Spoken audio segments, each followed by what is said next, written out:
how to reduce divorce-related financial stress. Hi, I'm Tim Blankenship with Divorce661.com. One of the biggest sources of anxiety during divorce is money, whether it's figuring out how to pay for the process, managing separate households, or planning for life after it's over. The good news is, there are clear steps you can take to reduce divorce-related financial stress and feel more in control during this transition. First, get everything out on the table. Make a list of all your income, expenses, assets, and debts. This helps you see where you stand, where your money is going, and what adjustments need to be made. Clarity is the first step to reducing anxiety around finances. Next, work with professionals who offer transparent flat-fee pricing, like we do at Divorce 661.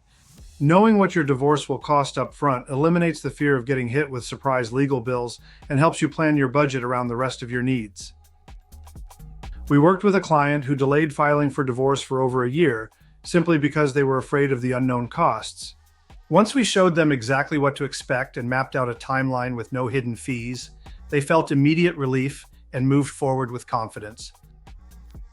At Divorce 661, we guide clients through the process with efficiency and clarity, handling the paperwork, court filings, and service steps so you don't have to take time off work or navigate the system on your own.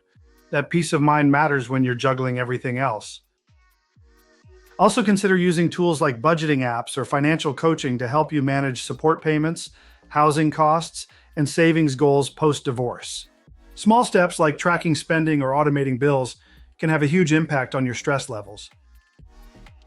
If you're starting the divorce process and want help minimizing the financial strain, visit Divorce661.com for a free consultation. We'll help you navigate the legal process affordably, efficiently, and with a clear plan, so you can focus on rebuilding with less stress and more control.